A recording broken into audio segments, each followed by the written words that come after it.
దద్దమ్మ ఆలోచన విధానాన్ని పక్కన పెట్టి ఇలా రాహుల్ గాంధీ ఏదైతే వరంగల్ డిక్లరేషన్లా మేము అధికారానికి వస్తే 2 లక్షల రుణమాఫీ చేస్తామని కూడా ఇవాళ రాహుల్ గాంధీ గారు చెప్పారు. అధికారానికి వచ్చింది ఇవాళ రేవంత్ రెడ్డి గారు దాని అమలు చేస్తూ ఉన్నాడు. మీకు ఇంకా సిగ్గులేదు మాట్లాడటానికి. ఏం చేశారు మీరు? ఎవరికి ఇల్లు కట్టించారు మీరు? ఇవాళ మీరు కట్టించింది ఏంటి? బొందరగడ శ్మశాన వాటికలు వైకుంఠ ధామాలు. ఇవాళ సర్పంచుల బిల్లు రాక ఎంతమంది సర్పంచులు చచ్చిపోయారు మీరు? ఎంతమంది చనిపోయారు? అయినా కూడా సిగ్గుశరం లేకుండా మీరు పోయి డీజీపీ దగ్గర కంప్లైంట్ చేస్తారా? ఎవడారంటే ఈడ మీరు చేసిన పని ఏంటిది?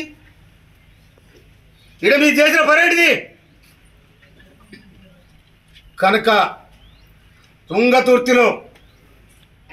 తుంగతుర్తిలో కాదు, యావత్ తెలంగాణలో అధికారంలో ఉన్న భ్రమను వదులుకోవాలి. మీరు అధికారం లేరు. మీరు ప్రజలు మిమ్మల్ని తిరస్కరించి ఇంటికి పంపించారు. ఇంకా మేము అధికారంలో ఉన్నాం, మేము వస్తాం, మేము పీక్ పడేస్తాం, మేము వెళ్తాము, మూడ కడతాం. ఇవన్నీ నడవై. ఇది డెమోక్రసీ, ఇది ప్రజాస్వామ్యంలో ఓటు అనేది బలమైంది. వ్యక్తి కాదు, వ్యక్తికున్న ఓటు బలమైంది. ఆ ఓటు ద్వారానే మిమ్మల్ని బొందబెట్టింది. ఇంకా మేము అధికారంలో ఉన్నాం, కుర్చీలో ఉన్నాం, మేము ఏదంటే జరుగుతుందంటే అది మీరు కలగనుకోవాలి తప్ప అది కార్యాచరణ జరగదని కూడా మనం చెప్తున్నాం. యుగంధర్ను అనంతరం చౌరస్తాలో పట్టుకొని కర్రలతో కొడితే, రక్తాలతో కొడితే కేటీఆర్ ఏడబండావు. ఇవాళ యూనివర్సిటీ స్టూడెంట్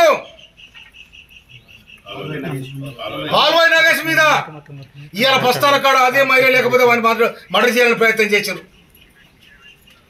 ఇవాళ వెలుగంజేరు ఎవడు చంపాడు? పనిగిరాలో ఎవడు చంపాడు? ఇష్టం వచ్చినట్టు అరాచకం చేసి, సర్వనాశనం చేసి, తెలంగాణలో మీ ప్రభుత్వంలో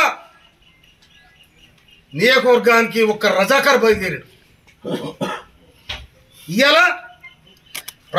ఫాసిస్ట్ పాలనపై ప్రజాపాలన వచ్చింది.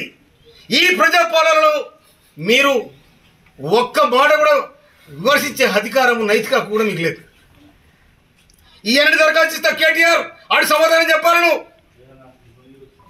ఇవాళ నీ నియోజకవర్గంలో ఇసుగడ్డ పోయిన దరిద్రులను లారీల మీద దొక్కించినావు. సిగ్గులా ఇంకా తుంగతుర్తి కోసం మాట్లాడే నైతిక ఎక్కడ మీది? 10 ఏళ్ళుగా పెట్టారు. ఏం చేశారు మీరు? 88 నెలలు కాలం వచ్చి 8 నెలల్లో ఇవాళ కోట్లాది మంది, లక్షలాది మందికి ఉపయోగపడే ఇవాళ కాలేజ్ తెచ్చినాము, దాన్ని బ్రహ్మరథం పట్టించినాం. మీరేం చేశారు?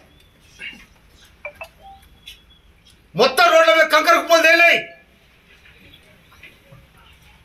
ఏనాడైనా కూడా రైతులను ఆదుకునేది కాంగ్రెస్ పార్టీ. ఇవాళ మీ స్థాయి అంతా మీరంతా రేవంత్ రెడ్డి గారిని, ముఖ్యమంత్రి గారిని ఇష్టం వచ్చిన మాట్లాడతారు.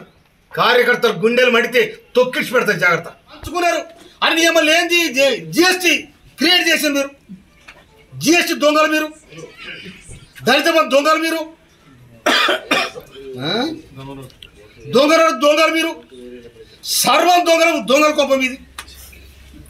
మాది ప్రజాస్వామ్యం, మాది ప్రజాపాలన, ప్రజల కోసం చేసే విధానం మాది.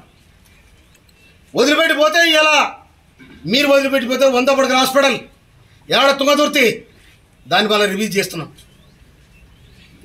ఇవాళ మోత్కూరులో ఉన్న 6 పడకల హాస్పిటల్ను 30 పడకల హాస్పిటల్ చేస్తూ ఉన్నాం. ఇవాళ తిరుమలగిరి చేయబోతూ ఉన్నాం.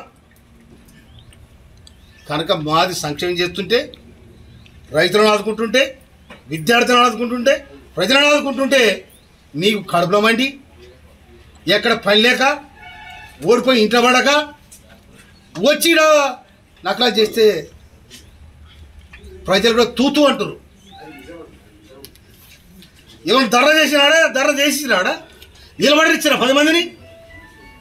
కానీ ఇలా వందల మంది, వేలాది మంది మా తెలంగాణలో ప్రజారాజ్యం వచ్చింది, ప్రజాపాలన వచ్చింది, ఫాసిస్ట్ పాలన పోయింది. ఒక్క అరెస్ట్ చూపెట్టి మీరు చేసిన పని ఏంటిది? చుట్టుకుంటే అరెస్ట్. కేసులు. ఇలా మొత్తం దొంగ జిఎస్టీలు పెట్టినంత ఒక్కరు కూడా తిరగలేరు, మొత్తం చేరి ఎక్కడెక్కడ మొత్తం ఎవడ దొంగ జిఎస్టీ పెట్టిడో అందరి తీసుకో లోపల ఎంక్వైరీ పెట్టించి